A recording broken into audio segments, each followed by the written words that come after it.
اور جو کہانی اللہ رب العزت کے سپرد کر دی جاتی ہے اس کہانی کا اختتام کبھی اداس نہیں ہوتا۔ ہر چیز انسان کے بس میں نہیں ہوتی اور نہ ہی حالات ہمیشہ تمہاری مرضی کے مطابق ہوتے ہیں۔ کبھی کبھی تمہیں ان لوگوں سے بھی ملنا پڑتا ہے جن سے ملنا تم نہیں چاہتے، اور ان لوگوں سے بچھڑنا پڑتا ہے جن سے تم بچھڑنا نہیں چاہتے۔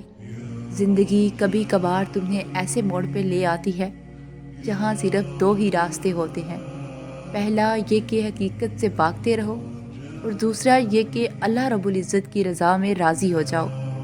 مگر تم حقیقت سے بھاگنے کو زیادہ آسان سمجھ لیتے ہو، تبھی ساری عمر بھاگتے بھاگتے تم اتنا دور نکل آتے ہو کہ اللہ تو کیا تمہیں اپنی ذات بھی دکھائی نہیں دیتی۔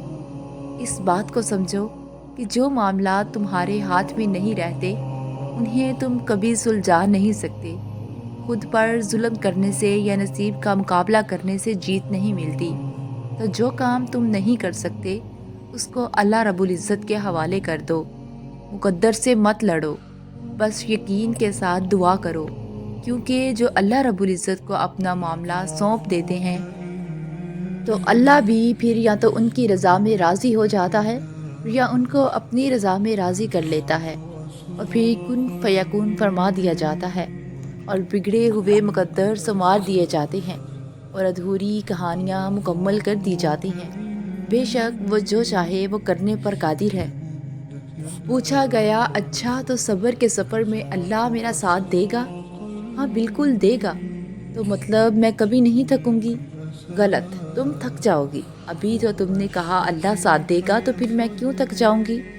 اللہ ساتھ ہے مگر تم انسان ہو، تھکنا رکنا رونا یہ سب تم کرو گی، مگر اللہ کا ساتھ تمہیں راستے میں تنہا نہیں ہونے دے گا۔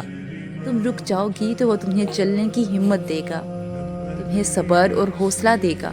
اس کی رضا کا راستہ آسان نہیں ہوتا، لیکن ناممکن وہ رہنے نہیں دیتا۔ وہ مشکلوں کے حل مشکلات کے ساتھ ہی دیتا ہے، اور وہ قرآن میں کہتا ہے کہ بے شک مشکل کے ساتھ آسانی ہے۔